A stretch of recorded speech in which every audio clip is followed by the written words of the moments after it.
first because I have a really great hairdresser who went to Italy for 3 weeks. And she said, Gail, if you want your hair done, my window is booking up fast. Call and get in that 2-week window before I go. Well, I procrastinate with everything. So by the time I called, they said, sorry, she's booked up. And I said, oh, okay, well, get me in the 2-week window when she comes back. And they said, that's booked up too. And I said, well, I guess I'll just have to live with it. But the other day I was walking down the street and the wind was really blowing, and I glanced in the window, those mirrored windows, and I really looked like Donald Trump. So not to be political at all, I really feel that my hairdresser needs to see me soon, and we do have an appointment this Friday. So I will share, there will be a much better hair story then. So, I got into the technology field because I'm a really bad typist. So I've been in tech for over 40 years. And when I started in tech, I was actually starting on a fancy typewriter. If you've ever seen the movie 9 to 5, anybody seen the movie 9 to 5? And you've seen those secretaries that sat out in the pool and all the bosses had offices and they typed for them. That really was a real world that happened. I was one of 13 secretaries. All the bosses were men. And we would type for them, and I was the worst typer in the entire pool. And I made so many mistakes that everything was liquid paper, liquid paper. Well, one of the things that happened is you were not allowed to go to the supply cabinet. If you needed a pencil or a pad or anything, you had to fill out a form on a piece of paper on the supply you need. You had to put it in an envelope. Somebody would pick up the envelope and walk it over to the supply thing, and a week later, the supply people would roll around a little trolley and hand you a pencil or hand you a pad. That was the real world. So I learned about this exciting thing called an IBM's electric typewriter with self-correcting ribbon. And it would correct and fix your typos so you wouldn't have to put liquid paper on. And it was pre-word processor, pre-Word, pre-Microsoft Word. And one day I went, So I took out my little form and I put, I need one pencil, I need one pad of paper, and I need one IBM self-correcting typewriter. And I put it in the thing and it got taken away.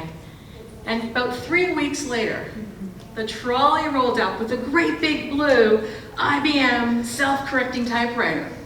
And all the other secretaries went, how did you get that? I said, I wrote it on the little form. So they all wrote it on their little form too, but I blew the budget. Nobody else got one. All the budget for typewriters was used up on me. So you'll hear a little in my story that I often take chances. I often just think, wish I should do that. Maybe I should do that. And so I'm going to be talking a little bit about that today. But I'm also going to talk about a real manageable plan, steps that you could follow. So at the end of this talk, you should be able to go out and get started on building your own multi-million-dollar company. Our company closed at, I think, about $9 million last year. We're going to close. Yeah, Gretchen's a part of the story. I'm really proud. We're probably going to do about $9 million again, and next year we're going to do $12 million. So, and we just did it one step at a time.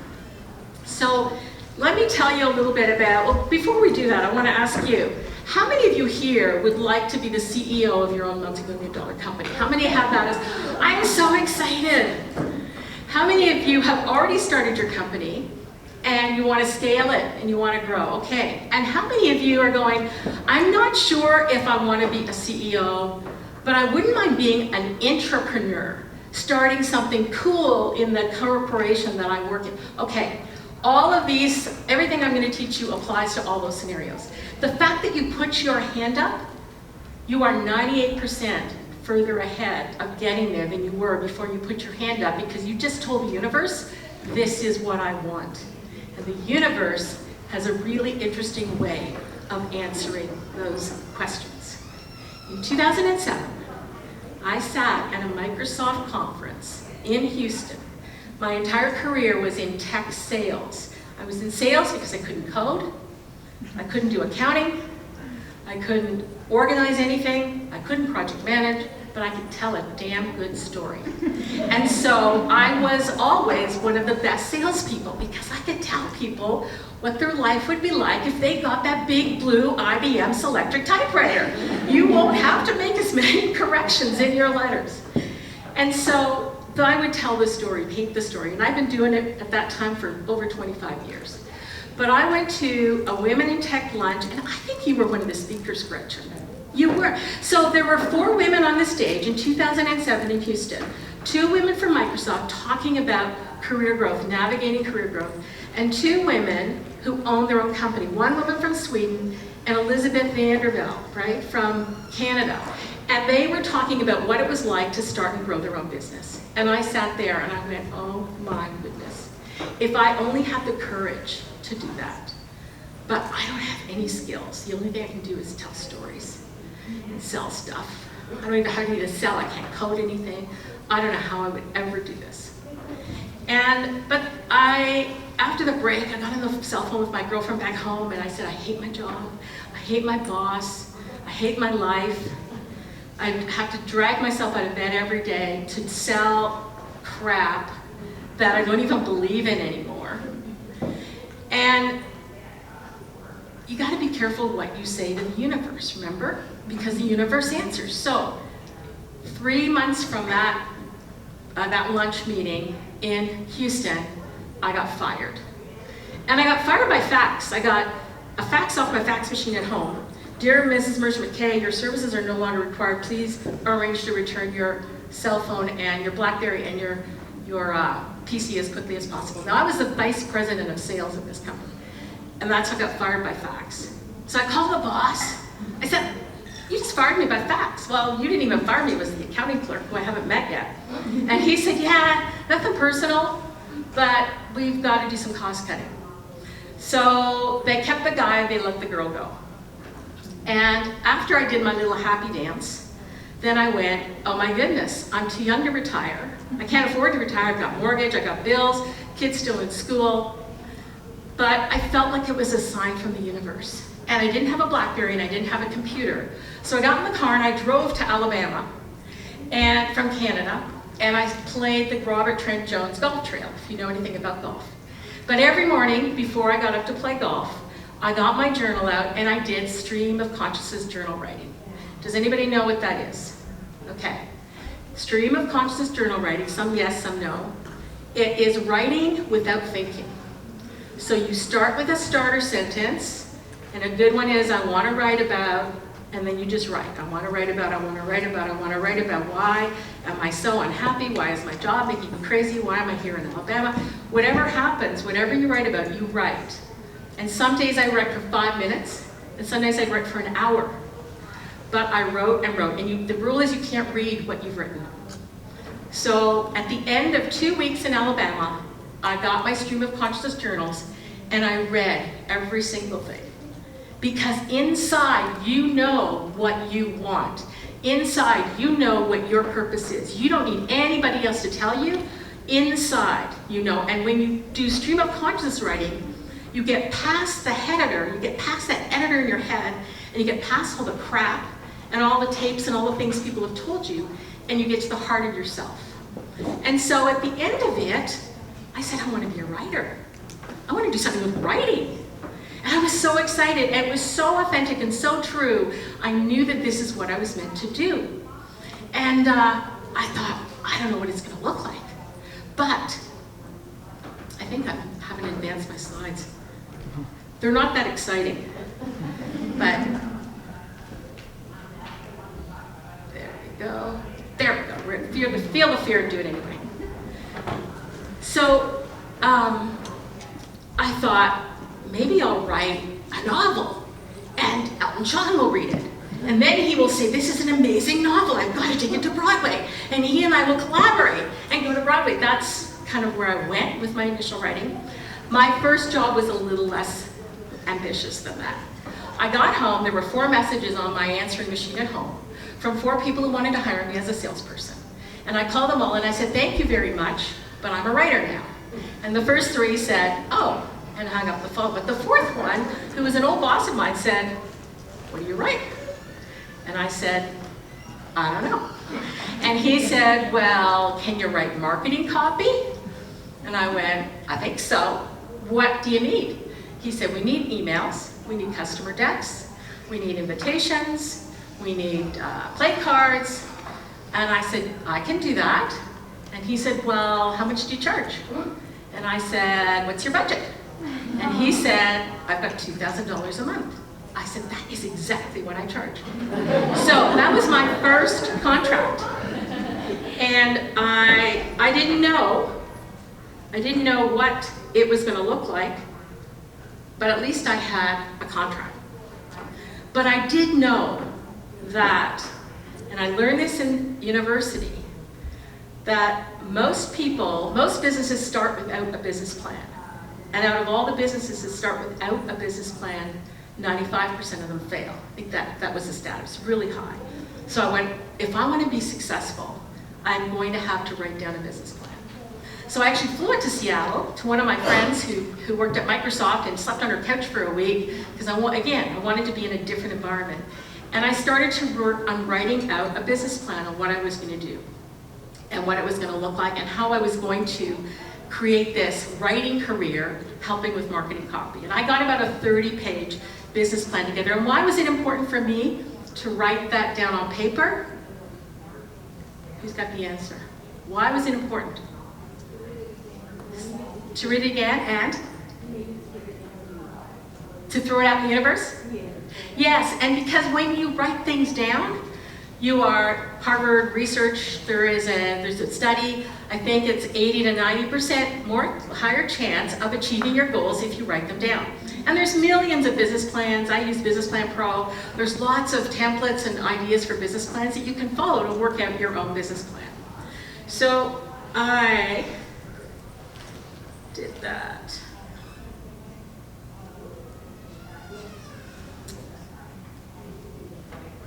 I'm way behind on my slides. I'm telling you the stories with this. So that's dream on paper, be open to the universe. That was a story about my meeting up with my boss. So the universe is going to connect with you. So, the biggest thing about building my business plan is in my business plan, I had a SWOT. Everybody know what a SWOT is? Strength, weakness, opportunity, threat. And the thing that doing the SWOT and writing my business plan exposed a great big fear of mine. And that fear was I was going to run out of money. I was not going to make enough money. $2,000 a month was a good start, but it wasn't going to get me to where I wanted to go. And so it exposed and identified something for me that I was going to have to solve that, or I was going to spend my year consumed with I wouldn't have enough money.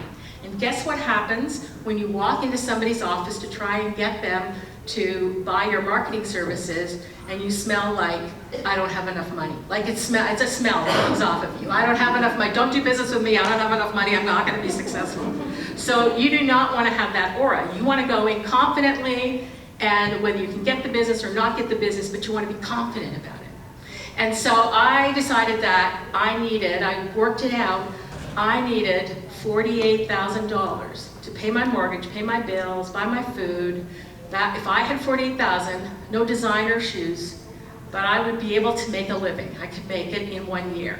And I already had $24,000, right? I had a contract for $2,000 a month. So I knew I needed $24,000. I took $24,000 in my savings, I earmarked it, and I said, that is the other half of my money this year. I'm going to give it everything I've got for 12 months, and at the end, if I haven't been successful, I've only invested $24,000 in myself.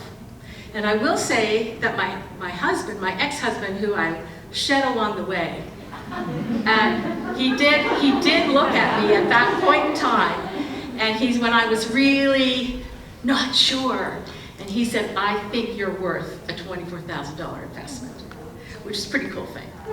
So I guess he's okay in some things.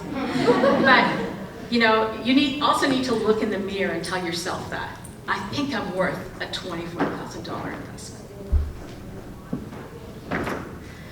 So, one thing I learned in building out the business plan is that I needed to have a really targeted market. And that targeted market, I decided, and by the way, the more narrow your market, the more successful you are. You think, I can serve everybody, but it's so vague that the universe doesn't know who to send you.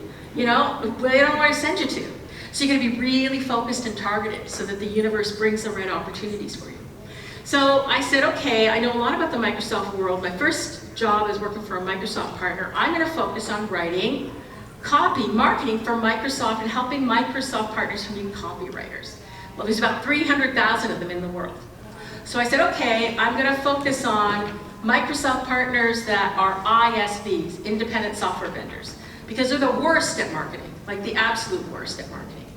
And so that dropped it down to about 48,000.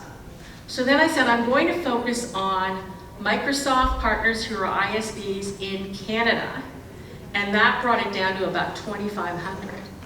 And then I said, I'm only going to focus on Microsoft partners who are ISVs in the Toronto market space because that's where I live. And that gave me about 1,000 targeted customers that I was going to go after. So now I was super focused. And when I met with them and started meeting with them, I found that they were interested, but they're cheap. They don't like to spend a lot of money, and they're scared that they're not going to get much for their money. So I decided to name my products. And I started with something called Ready, Set, Grow and Buzz on a Budget.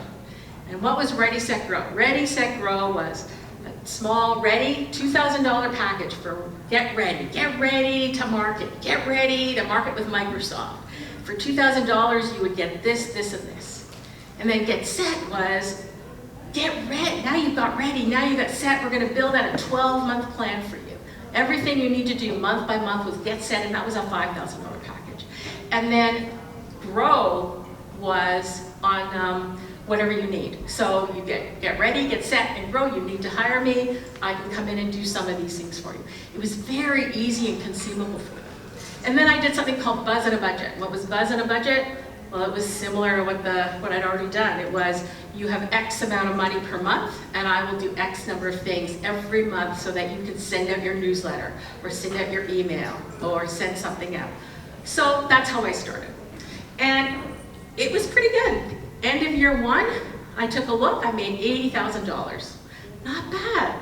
$80,000, no politics, no boss. Most of the days I was in my pajamas drinking coffee, doing business on the phone. I thought this was a pretty cool thing, and I was really working part-time. So I loved it, I kept going. The one thing then that I learned is people started asking me for things I couldn't do. They said, oh, we need graphic design. Oh, we need some SEO help. Oh, we need to do a paid campaign. Oh, can you do video? So guess what I said every time somebody asked me that? What do you think I said? Yes. Yes, of course I can. You've got 24 hours to go back and say no. You've got 24 hours to go back and say, hey, I thought I had somebody who could do that. Turns out I can't. I always say yes. And over time, I began to build this little freelance contractor community. And I had people that could do all kinds of things. And we grew, and we grew, and we grew until we were at about $500,000 in annual business. And so I was pretty happy. I was still married. And I thought, you know, I'll start winding down soon, and I will move into my retirement and still work part-time and not worry about it too much, but the universe always has other plans. I'm planning this fantastic 60th birthday party for my husband in San Francisco. It's going to take me to see the Giants, and we're going to drive down the coast and play Pebble Beach. And then I learned he would rather go with his girlfriend. So I didn't know that my husband had a girlfriend on the side. And I told him, go be with her. He said, no, I don't want to do that. I said, yes, you do. Go be with her. Here's my credit card. Stay at the hotel tonight. And so he moved out that night, and I went, damn, this is going to mess with my retirement plan. And so I thought, I've got a business, and we went through all the separation and legal stuff, and he took all the assets and I got the debt, but I got to keep my company. And he kept saying to the lawyer, how much is Gail going to make in the future? How much is she going to make in the future? And the lawyer was like, dude, you got a good deal, just go. And I had a feeling that I was going to, my company meant so much to me, I'd been growing it, and even though there was nothing I could sell yet, I was pretty excited to keep it. And so I met with a mentor, I called up one of my mentors, and I said, do you think I could sell my company? And he said, no, you can't sell your company. You're a writer, you write, and you bring in these contractors to do other things. The moment you stop working, your income dies. He said, you need 4 things. Now this is really important. If you've got a pen, write this down. These are 4 things you need to build and scale out and grow and sell a successful company. So, you need IP. In our world, that's usually some kind of software. So something that you can actually sell. The second thing you need is you need managed services or renewable contracts. You don't want clients that just come and get a sell sheet and then they're gone. You want clients that are contracting you over and over and over again. You need employees, not a loose affiliation of contractors. Nobody's going to buy your company if you're all freelance contractors. And the last thing you need is a sales team. Because if you're the only one who can sell your services, an investor is not interested in buying your company. They want to know that you have a structured sales team that can sell. So I said, is that all? Okay, I can do that. We can do that. And so I set my intention at that point in time. That was 2016. And I started to think, the first thing I started to think about was, well, what kind of software can I build? If I'm going to build software. Let me see. There we go. And if you look at the beginning of my presentation, and I said, money is my fear place. Running out of money is my fear place. So I started to think about what I could build. I went, what if we could scale or automate or teach storytelling somehow? Microsoft by this point had been hiring me to teach partners how to market, how to tell stories, and how to be more effective. And if we could build that into a software, and that took, honestly, 2 years of noodling in our minds and thinking about it before we even got to where we could put it on paper. So then we started to put all the ideas down on paper about 2 years later on what this would look like. I hired a software developer to help us guide that process, somebody who understood business, to guide what that would look like. And at the end, we had a pretty comprehensive set of features and capabilities. We understood the market need, we understood who some of our competitors were, and we knew it was going to cost millions of dollars to bring an MVP into market. And so at that point, I went, well, I don't have millions of dollars, so I'm going to find another way to bring this to market without spending millions of dollars. And I looked at a few things. I joined Women in Cloud, Gretchen's Women in Cloud group. Chaitra said, Gail, come in here. I said, I don't even have a line of code yet. She said, you need to come in now. So getting in there now really helped accelerate. I was surrounding myself with other entrepreneurs who were also building software. I learned that Microsoft had a Dynamics platform and a Power Automate platform that could really accelerate development. So that first round of development, which we thought was going to take 12 months, took 8 weeks to get the first MVP into market. And then I looked at how could I get other people's money to pay for this? So there was a grant program with the Canadian government that I applied for. I was rejected. I looked at the Business Development Bank in Canada. Their interest rates are crazy. It's not really a good place for women entrepreneurs to go for money. I looked at other government programs, and eventually I got accepted into IRAP, which is a match, dollar for dollar. They'll invest $1 and you invest $1, and they'll help you take products to market, and you don't have to pay them back. It's a grant. So I got accepted into that, and we got started. And we built that first program. And we brought it out on March the 4th, 2020. And February 4th was the day I brought everybody in as employees. I had 19 full-time employees. We started working on the MVP. We had it ready to release on March the 4th. I added $250,000 to my bottom line in taxes, workman's compensation, benefits, salary. And then what happened 4 weeks after that? The world shut down. So I brought the team in and I said, I don't know what this means, guys, but I know I have enough money in the bank to pay everybody until October. That's when we'll run out of money. So I'm not bailing on the ship. I'm going down with the ship. If you're going down with me, you'll have lots of time to find other jobs. I don't know if we're going to have contracts. I don't know if we're going to make it. But of course, marketing, people had to move to digital marketing. We actually started to do very, very well. And let me see.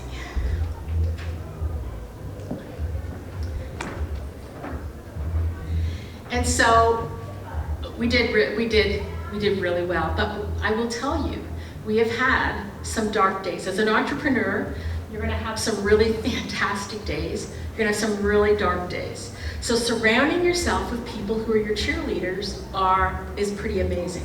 Women in Cloud is one, the EWiT Network is one, and the people that you think are going to be your cheerleaders are the very people who will drag you down.